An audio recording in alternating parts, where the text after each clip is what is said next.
풀스윙이라는 거 여러분 들어보셨어요? 보통 야구나 뭐 골프에서 이렇게 힘을 확 이렇게 확 하는 게 이런 게 풀스윙이잖아요. 근데 허주연 변호사님, 신발 벗어 풀스윙 이게 대체 무슨 상황인가요? 그러니까요. 신발 벗어 풀스윙이라니. 그런데 한 장소도 너무 황당한 게요. 음식점에서 신발을 벗어 풀스윙하는 사람이 있다고 합니다. 어떤 사건인지 영상으로 한번 보시겠습니다. 밤 11시가 넘은 시각입니다. 영업 끝난 식당 복도에 60대 여성 직원 서 있는데 여성이 막 삿대질을 하고 화를 내요. 그러더니 신발을 벗어들어서 남자 직원에게 힘껏 저렇게 내리치고 밀치기까지 합니다. 말리는 직원들한테까지 폭행을 서슴지 않는 모습인데요. 여성의 분노, 장소를 옮겨서도 저렇게 계속됐습니다. 여성이 뒤에서 발길질을 하고 아무리 신발로 때리고 밀쳐도 저 직원들 보세요. 앞으로 손을 모아서 가만히 서 있을 뿐 뒤에서 저렇게 하는데도 아무 대응도 하지 못하는 모습입니다. 아니 지금 뭐 이렇게 하얀색 옷을 입은 분들은 그냥 반항이나 이런 반격이나 그리고 뭐 막는다거나 이런 행동 없이 그냥 팔을 두 손을 다소곳이 모으고 있는데 일단 저 신발 벗어서 풀스윙하는 저 여성은 뭐 하는 사람들 지금 저런 행동하는 거예요? 저 여성은 한 농협의 조합장이라고 하는데요. 이 여성이요. 조합장인데도 불구하고 지금 조합에서 운영하는 이 식당의 직원들로 보이는데 이 사람들한테 폭행만 한 것이 아닙니다. 엄청나고 무시무시한 폭언까지 서슴지 않았다고 하는데요. 좀 더 자세히 이 여성이 어떤 행위를 했는지 영상으로 들어보시겠습니다. 아까 왔는데 인사 안 했잖아. 조합장이 다 해야? 야, 네가 잘했으면 네가 달려. 원래 꼭 9시에 사표 쓰세요. 네가 사표 안 쓰면 내가 가만 안 둘 테니까 사표 써. 그리고 소 잘 키우세요. 세상이 참 가관입니다. 안진영 기자님, 조합장이 뭐 얼마나 대단한지 모르겠지만 지금 사람을 저게 사람을 대하는 태도에 진짜 뭡니까 이거 지금? 왜 갑자기 소 잘 키우세요 얘기했는지 궁금하실 텐데요. 이 사건은 지난 13일 오후 11시경 이 전북 순창의 한 축산협회에서 운영하는 한우 식당에서 벌어진 일입니다. 이 음식점에 불시 점검을 나온 저 60대 조합장, 갑자기 이렇게 점검이 잘 안 된다면서 앞에 서 있는 40대 임직원들에게 폭언과 폭행을 한 겁니다. 그리고 그 장면은 저렇게 현장에 있던 CCTV에 고스란히 담겼는데 신고했던 신발을 벗어 직원들을 향해 휘두를 뿐만 아니라 직원을 어깨로 밀치거나 발길질하는 등 직접적인 물리적 접촉까지 있었다는 겁니다.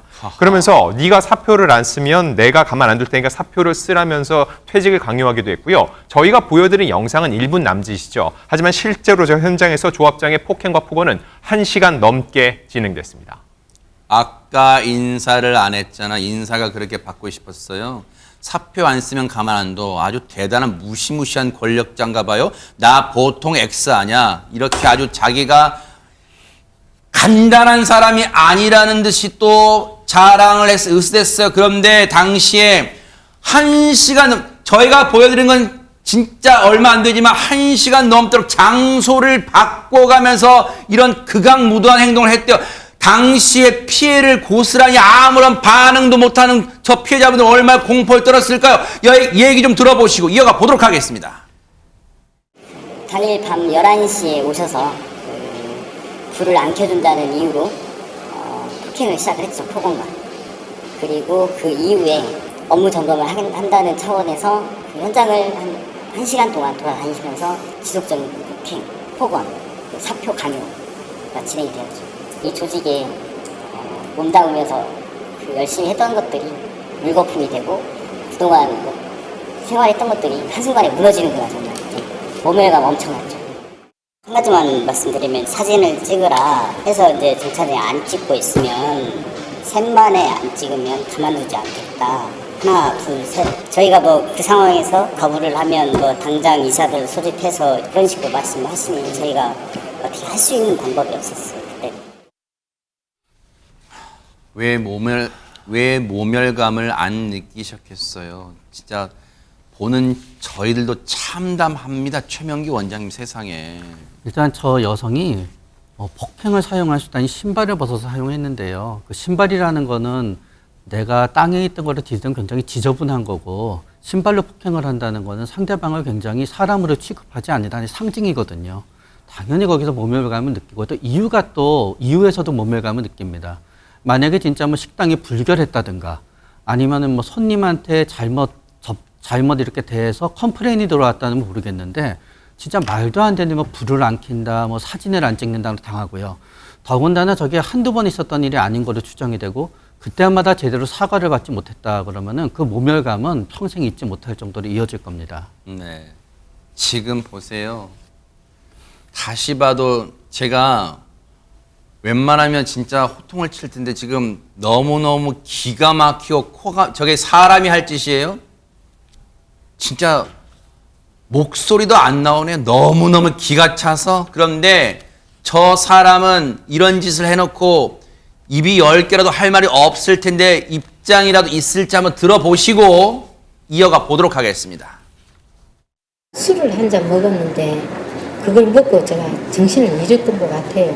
내가 잘했다고 안 하잖아요. 기운이 나쁘냐 좋겠어요. 나도 미치겠어요. 내가요 하루에 한 끼밖에 안 먹어요 지금. 그리고 기도해요. 기운 나게 해달라고. 뭐라고요? 기도한다고요? 혹시 그 입으로 기독교인의 몸에 그런 입을 담지 말아요. 기도한다고요? 크리스찬 기독교인들 욕되게 하는 짓이에요. 그러면 하지 말아요. 어디 가서. 기도한다는 말이 어떻게 나와요 지금. 최진봉 교수님, 네. 인간입니까 사람이에요 지금? 사람이 아니죠. 저게 뭐 하는 행동입니까? 아니 본인이 하는 행동을 보면 본인이 보세요. 그리고 술 먹고 했든 안 했든 그게 중요한 게 아니에요. 저런 행동을 한다는 것은 평소에도 늘 그런 생각을 갖고 있었을 가능성이 높다고 봐요. 술 먹으면 용서가 됩니까? 술 먹고 기억이 안 난다고요? 늘 하는 레파토리 아닙니까? 많은 사람들이 저런 행동을 하고 했던 일이 내가 술 취해서 그랬다. 이렇게 하면 넘어간다고 생각해요. 얼마나 밑에 있는 그 직원들을 무시했으면 저런 행동이 나오겠습니까? 그리고 저렇게 신발을 벗어가지고 때려도 된다고 생각하는 생각이 그게 문제라고 생각해. 조합장님 그래도 되는 거예요? 아니 뭐 하는 짓입니까 지금? 자기가 갖고 있는 조합장의 직책이 저렇게 맘대로 밑에 있는 직원들 때리고 욕하고 이래도 된다고 한 거예요? 아니잖아요. 네. 그리고 핑계를 대는 게 뭐 술 먹고 기도는 무슨 기도예요? 그런 얘기 하지 마세요 진짜로. 다른 종교인들이 화내세요. 정말 저런 일 있으면 반성하고 사과하고 뭐 처벌받고 이래야 되는 거 아닙니까 최소한은? 그런데 뭐라고요? 이수정 교수님. 누가 궁금해요? 물어봤어요? 하루에 한 끼밖에 안 먹으면 술을 먹고 다녀요? 그래놓고 다른 사람을 지금요 제3자인 저희들이 봐도 지금 참담한데 이수정 교수님 만약에 저 피해를 당하신 가족분들이 보면요 정말 억울하고 분통해서 밤에 잠을 못 잘 것 같아요 진짜. 뭐 가족도 가족이지만 당사자가 이런 이제 정말 터무니없는 폭력에 5년간 지금 이런 이제 폭언과 폭행이 이어졌다고 세상에. 다시 말해서 갑질이 이어졌다고 이렇게 이야기를 하고 있어요. 세상에. 이게 뭐 한두 해도 아니고 5년씩이나 지금 이 사람이 19년도에 조합장에 당선이 되고 올해 또 재선에 성공을 했다고 합니다. 그러다 보니까 지금 5년 동안 이 짓에 이제 노출이 됐던 직원들은 정신적인 폐해가 이만저만이 아닐 걸로 추정이 되고요. 지금 술에 취해서 기억이 안 났다고 주장을 하는데 이게 그렇게 이야기를 하는 게 터무니가 없는 게 이 사람이 조합장인데 식당이 잘 운영되는지 불시에 점검을 나가가지고 지금 이런 상황이 벌어진 거예요. 그러다 보니까 점검 나갈 때 술 마시고 점검 나가는 게 지금 말이 됩니까? 일단 기본적으로 술을 마셨다는 것 자체가 말이 안 되는 상황이다. 네. 그러한 얘기를 해볼 수 있겠습니다. 5년간 저런 갑질이 저희 솔직히 진짜 정제해서 저희가 표현해서 갑질이지 저게 사람이 할 짓입니까? 그런데 5년 동안 저런 짓이 이어졌다면 피해자분들이 한두 분이 아닐 것 같아요. 허주연 변호사님. 아마 저런 상황으로 봐서는 처음 있는 일이 아닐 것 같다는 생각이 들고 피해를 당한 어떤 조합원들이나 직원들 굉장히 많을 거라는 생각이 드는데요. 사표 제출한 직원들 결국 조합장 경찰에 고소를 냈고 폭행 혐의로 지금 이 사람 입건된 상태입니다. 네. 경찰 조사받고 있는 상황이고요. 네. 축협 노조 측에서는 고용노동부에 특별 근로감독도 신청하고 농협중앙에 감사도 요청을 한 상황인데 네. 고소인 조사는 진행이 된 것 같고요. 추가 범행 여부에 대해서 조사를 한다고 하는데 조합장이 저렇게 무소불위의 권력을 행사할 수 있는 것은 조합 내에서의 인사권을 독점하고 있기 때문인데요. 이 인사권이라는 것은 조합원으로부터 어디까지나 위임받은 권리라는 걸 잊지 말아야 될 것 같습니다. 왜 저런 말도 안 되는 갑질하려고 엊그저께 조합장 선거 있었잖아요. 전국 동시 조합장 선거. 그 조합장 선거에 목을 매요. 그렇게 당선되려고 아주 그래요? 정말로 자신의 가족이 어디 가서 저런 대접 당한다고 생각해봐요. 밤에 잠이 옵니까? 눈에 진짜 화병이 나지 않을까요? 진짜 이번에 반성하고 무릎 꿇고 진짜 저 피해자분들한테 사과하는 모습 보여주길 진짜로 눈 똑똑히 부릅뜨고 지켜보도록 하겠습니다. 자, 여러분과 함께하는 김명준의 뉴스파이터 이제 다음 얘기로 넘어가 보겠습니다. 보고 계십니까? 대박 사건. 네, 안녕하십니까? 김명준입니다. 여러분과 함께하는 뉴스파이터, 다양한 소식과 뉴스를 보고 싶으시면 화면 오른쪽을 꾹 눌러 구독해 주시길 바랍니다. TV로도 유튜브로도 여러분께 한 발 더 다가가겠습니다. MBN 뉴스와 뉴스파이터를 사랑해 주셔서 고맙습니다.